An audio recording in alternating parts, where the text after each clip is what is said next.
This is gonna be a small gathering, so that's fine. Um, John had a question that he wrote out, so we'll answer that first. He said, assuming both sports occur, what are the football and basketball teams' records like at the end of the year, and what is the big story of the year for each? Um, my guess is that OSU loses one conference game and makes it to the Big 12 title game. Basketball, I think they'll finish like third in the Big 12. Big storylines is going to be Shubha and Cade. I think there's a chance that OSU has the two best players in football and basketball, which would be just bonkers. Ragusa, what's your prediction? I think they'll obviously win that non-conference game if it's Western Illinois. And then I don't know. I Apparently it's see them Tulsa. losing to is it Tulsa? Tulsa, yeah. Okay. I think losing Bedlam and then maybe one more of those 9. So 7-2 in conference, and then the non-conference game is a victory. 8-2. It'd have to be Texas, right? I don't see anyone else on OSU's playing field besides OU and Texas. Yeah, it's so weird because if there's no fans, yeah, that takes a little bit of the road game scaries away. But yeah, that's true. I'm just not really sure. I mean, like everything's so uncertain that they could lose every game. I have no idea. Yeah. John's second question says, how do you know some of these inside secrets, like Dunn not being head coach? Is it time spent in the program? Do you have moles? Do they really trust you? Yeah, that's a good question. You just get to know people over time. It's like if you work at an accounting firm and then, you share offices with HR next door. You just kind of get to know each other. Since I write about OSU, you get to know about people who work at OSU, people who play at OSU, people who, maybe know things that aren't high up. And so you hear a lot of stuff. I don't know if they trust me or not. So do you interview them, or do they volunteer information, like shoot you a text and be like, hey, I heard this is happening? Yeah, sometimes I'll get like tips. Very, very rarely do you just like get out of the blue tips like, hey, here's a scoop. I definitely got a tip about Glenn Spencer being fired, which was pretty awesome. And from someone that I don't talk to regularly. I had to vet it before we reported it. And then Kyle Porter and I both reported it. But that was one of those situations where I think I talked to that person maybe once, and they sent me a message out of the blue, said, hey, Glenn Spencer's gone. You might want to check into this. So that was cool. But yeah, for the most part, like I just, you talk to people every so often, check in, see how things are going. If you get a scoop, then awesome. But it's mostly just like maintaining a relationship, and every once in a while, good things will come of it. So.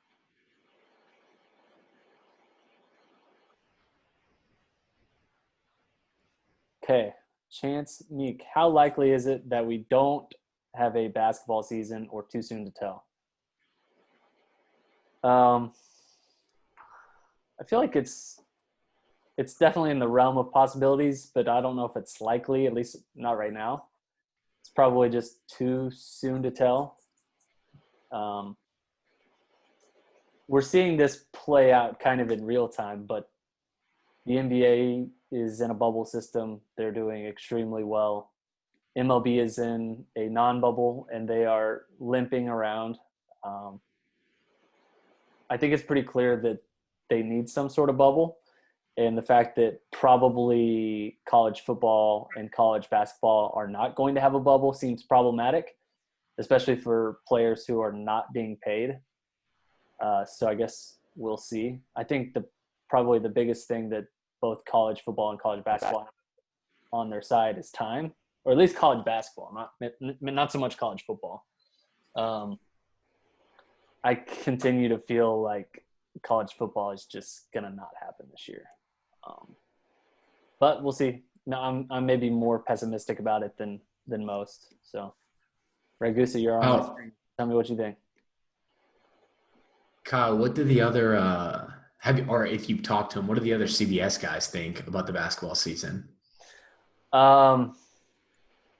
Parrish thinks that they will have, or at least this isn't like a prediction that he has, but I think right now, like the feeling about college basketball season among people inside college basketball is that they will have a season, but that like the non-conference schedule, for instance, will be either pared down to where it doesn't start as early as it normally does, and they move it back to like December. Like that makes sense to me, and then they just do conference only play, which basically would be like, you know, January through March or April. I think that's possible, and I don't think right now they're thinking about canceling, at least not college basketball. So that would make sense to me.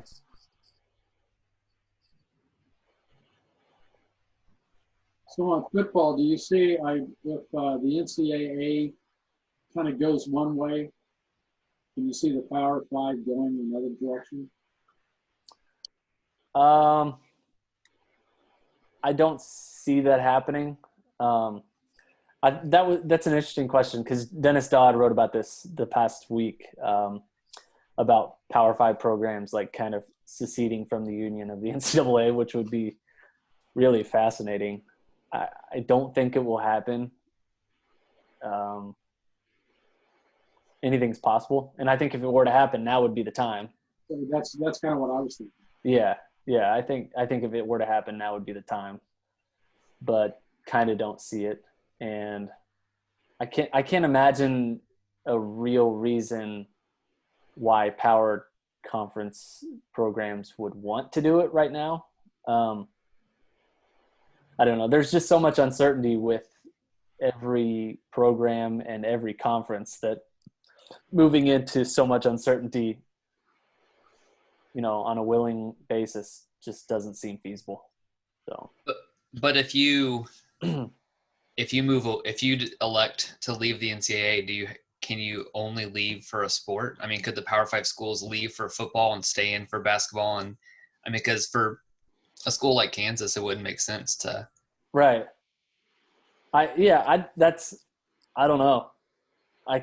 There's so many like, you know, questions like that, you know, I would think if they're leaving for one sport, they're leaving for all sports, which seems really problematic. Now the NCAA is kind of like, you know, they're not the administrator of sports. They hold fall championships, or spring championships, and that's important.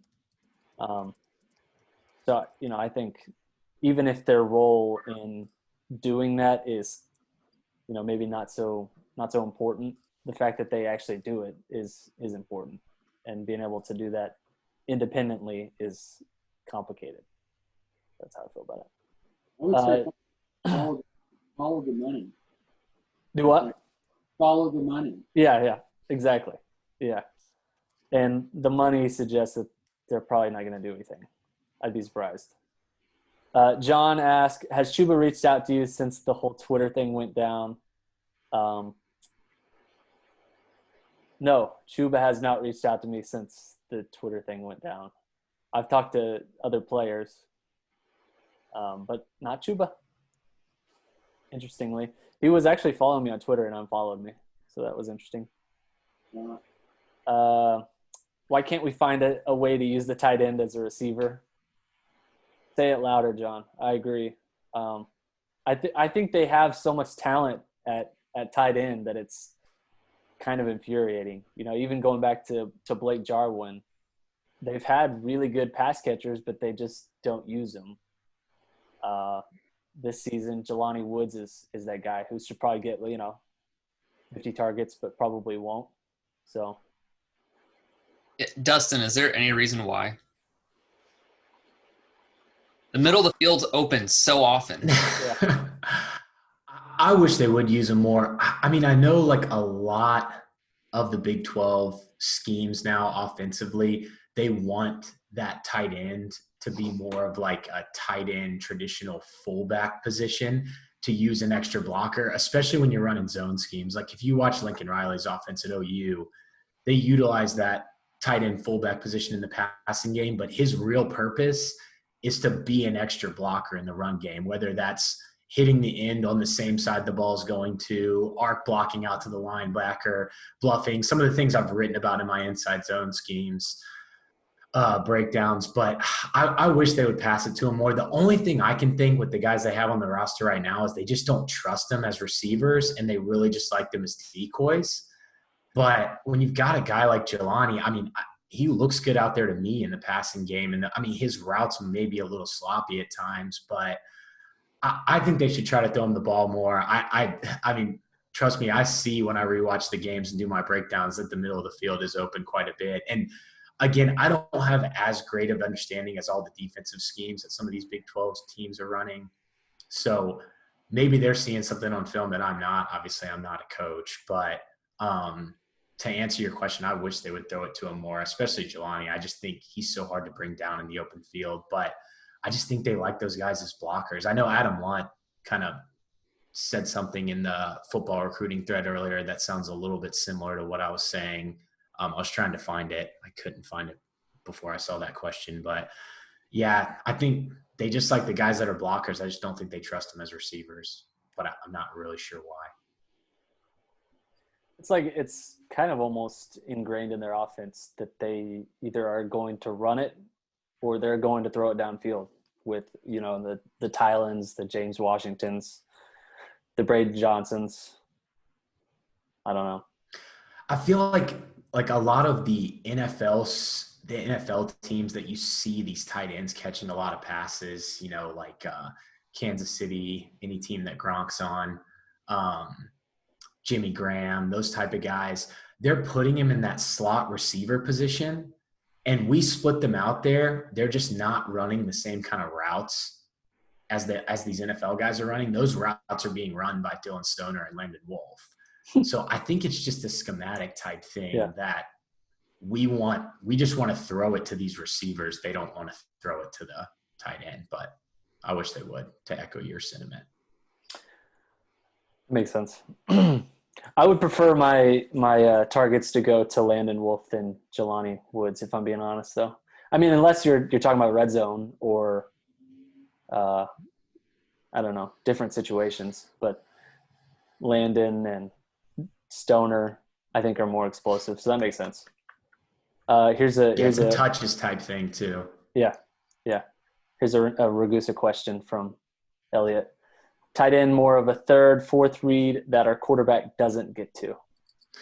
Yeah, I mean, if you go back and watch, and you can see, especially for like any of those all 22 film that are out there on YouTube where it gives you the view of the whole field. Yeah. Spencer's never looking to the tight end as his first read. Yeah.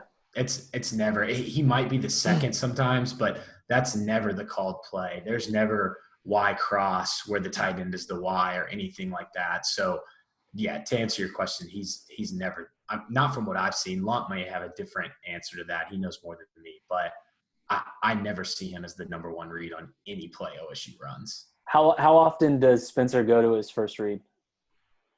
Last season a lot. He did. But that was. I mean, that guy's normally Tylen. He's normally open, and even if he's not completely open, I'm going to throw it to Tylen in one-on-one coverage. Right. They've got to be all over him. There's got to be a safety over the top. So I say that not as a knock on Spencer, but from what I saw, he went to that one read a lot. I mean, Mason and Corndog were kind of like that too, right? Like just the way it wasn't like okay, here's my progressions. Okay, there's my fourth guy. Cornelius did a pretty good job actually of kind of checking off the one sometimes. Yeah. He might have gone to the check down too much, but he did a pretty good job of not forcing it, actually, for Yeah. him probably being the least talented of those three guys you just named. And you have to have a good offensive line to be able to get to the third and fourth. Yeah. Yeah, and going into this season, losing Galloway, having some depth issues at left tackle, you gotta hope that Tevin Jenkins stays healthy, because I think they're gonna put him on the left side, and he's capable of that. But that if anybody goes down on the offensive line and we have to play a bunch of the young guys, I think that's gonna be a problem. Yeah. Not that they're not good, but inexperienced for sure. Who's going to be the starting offensive lineman? You got Tevin Jenkins at left tackle. Yeah, left tackle. Reich Schneider is going to be center. Yeah, Bryce Bray will be at right tackle. Yep. And then you've got what's the West Virginia guy's name? Josh will be at left guard. Yeah, Sills, and then I'm not 100% sure who's gonna be the number one at right guard, but we'll see. I think it'll be a couple people playing that right guard spot, rotating in and out. Maybe one of the Hunters, Hunter Anthony, Hunter Woodard. Mm-hmm. Probably going to be. I think they'll have a good offensive line. I mean, I don't think the Galloway loss is as big a deal overall talent wise. I think it's so much that Jenkins wants to play on the right side, but they need a steady anchor on the left side, so they're going to move him over there. But I don't think that's the natural spot he wants to be, which I'm assuming is due, those linemen are real picky about their footwork and everything. I'm assuming he just is more comfortable, kind of like a right-handed batter, right-handed golfer would be on the right side. Is Tevin Jenkins going to be drafted? Yeah. How He's high? Awesome. I don't know, because it's Oklahoma State offensive linemen, so they're going to get – hopefully these NFL scouts can evaluate the film and see, but I think he could be an early round, maybe third-round guy. I think he's super talented. Yeah. Well, I think you can get drafted out of any scheme. Even, Texas Tech offensive linemen are usually very beefy and very good, and they get looks. So I think it's just the fact, they see a lot of these SEC linemen, and if it comes down to it and they're kind of neck and neck, maybe Jenkins a little bit better, you're probably going to take the Auburn lineman over him. But or Wisconsin. Wisconsin, yeah. Or Wisconsin. They'll probably take all 5 Wisconsin guys over Jenkins. Texas A&M's had some good offensive linemen too, including some former OSU commits. Josh Jones. Let's see. John Fields, would you rather in the end zone fade to Tylan Wallace or streak to Jelani Woods? Eesh. I don't know. Just throw a jump ball to Jelani. That's not my option, but I'll take it. 6'7". It's ridiculous. But that's what I'm thinking. I don't know what it is. The fade was working so well with Whedon, and then I don't know what it is, but every once in a while they'll do another one, and I just don't think we ever connect. For some weird reason, like another curse. It's actually I get the impression that it's just like a generally hard ball to throw as a quarterback, just because the timing, and you have to have trust with your wide receiver.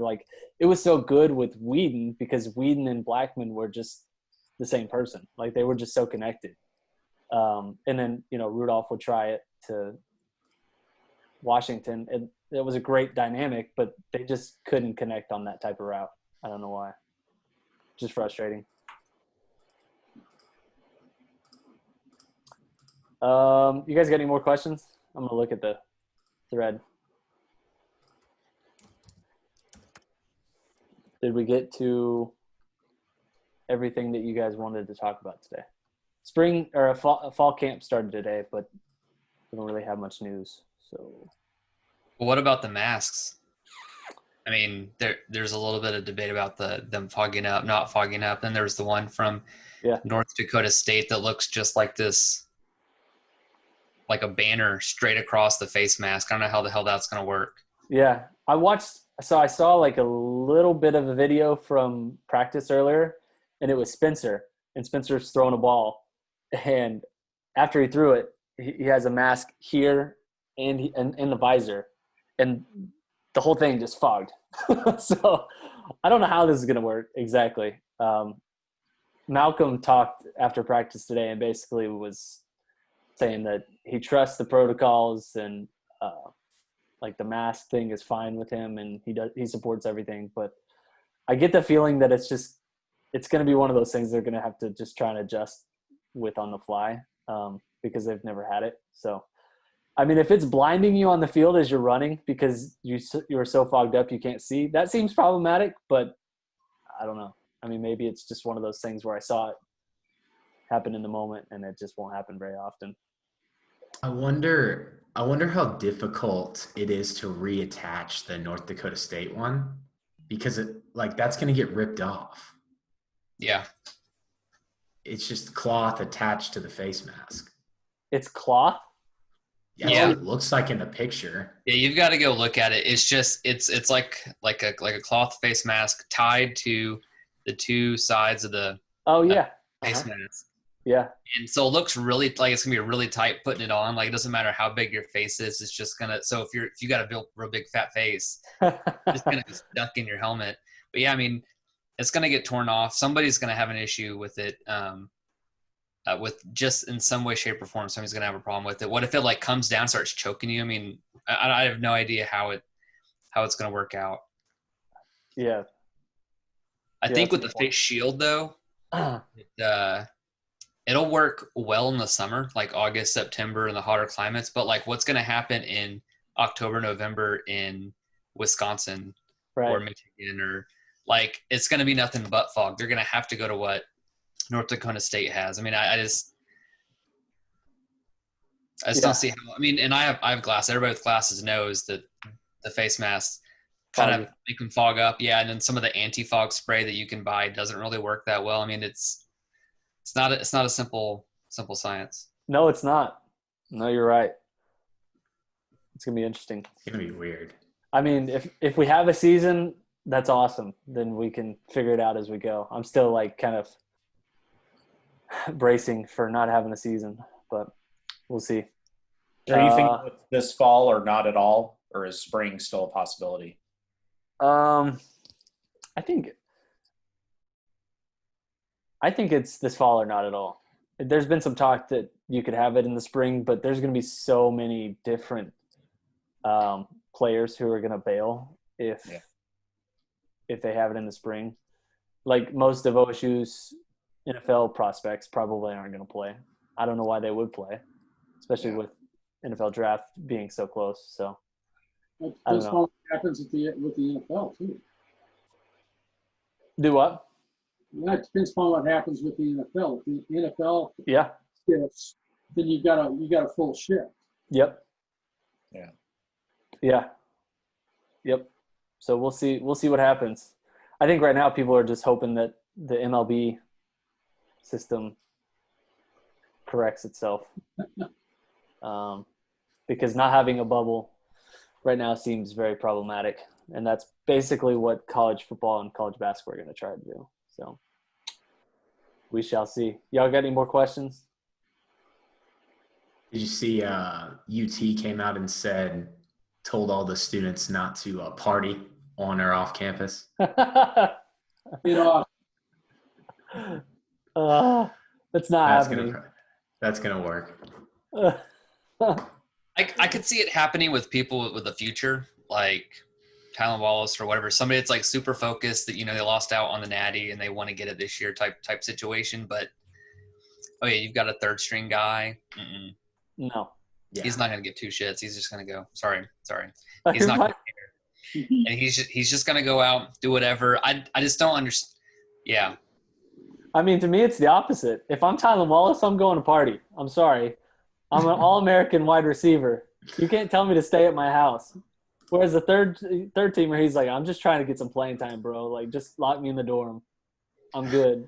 I don't know. Some of these guys have a different drive, though. I mean, you watch, like, documentaries, and it's amazing to see. I mean, like, the Last Dance, just that whole extra gear that they can go into and just block out everything and just take you down. Yeah.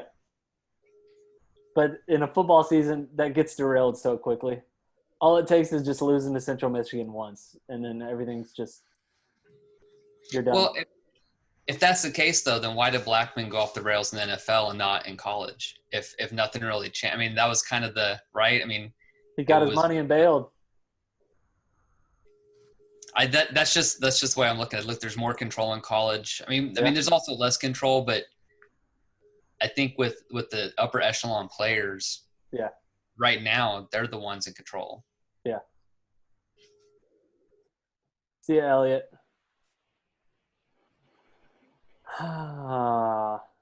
Hello. So if they did have a season, I know there hasn't really been talk of bubble or anything, but I'm assuming the players wouldn't be able to leave the city that the college is in the whole season, or they'd probably have to quarantine. Right? Well, if I remember correctly, I'm not sure if it's just in Stillwater, but in some of the other college towns, they were asking them not to go anywhere. The regular Okay. students. Okay. So I can't remember exactly where I heard them. But That's crazy. yeah, I know. Can you believe that? Well, especially back in the day when everybody would go, these kids from the country, they'd go home every weekend, right? Yeah. That's wild. That would be wild.